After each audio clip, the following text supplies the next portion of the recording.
Hello, मी आज तुम्हाला त्यांनी जंगलातून शहरमध्ये कसे गेले याची गोष्ट सांगणार आहे. एक असतं जंगल, त्याच्यात खूप सारे वेगळे वेगळे प्राणी राहत असतात. एकदा माकडाने विचार केला, आपण सगळं जंगलात फिरत राहतो, या माणसांना बघा कसं ते मोटर गाडी, 4 व्हीलर 2 व्हीलरनी फिरतात. जर आपण तसं केलं तर आपण ना जंगलातून बगीच्यामध्ये फिरायला जाऊया. मग त्याने सगळ्यांना सांगितलं. सगळ्यांना खूप आवडला. पण माका हा विचार करायला होता की आता सिंहाला जाऊन कोणाने सांगायचं.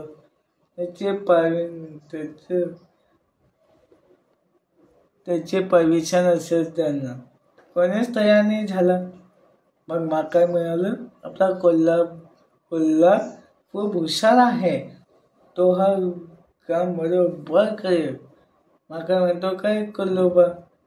माका म्हणतो, कोल्हा तयारी झाला. दुपारी कोल्हा सिंहाला भेटायला त्याच्याकडे गेला. त्याने बघितलं, सिंह तर आरामसे झोपलाय. त्याला थोडं बरं वाटलं. मग त्यांनी सिंहीणताईशी गोष्ट करायचं ठरवलं. मग तो सिंहीणताईकडे गेला आणि तिला पण हा आजा खूप आवडला.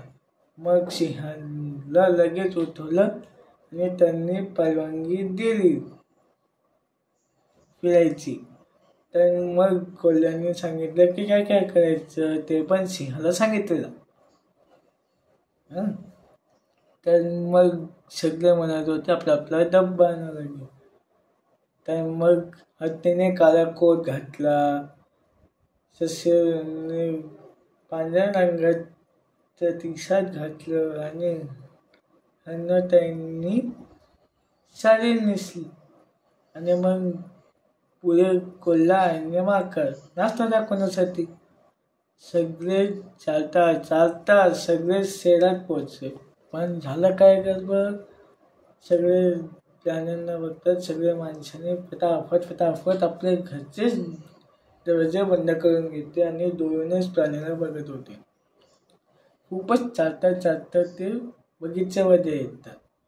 कोणी झोकेलं, कोणी घसरगुंडीलं, खूप खेळून सगळ्यांना खूप भूक लागली. आणि मग ते बसतं.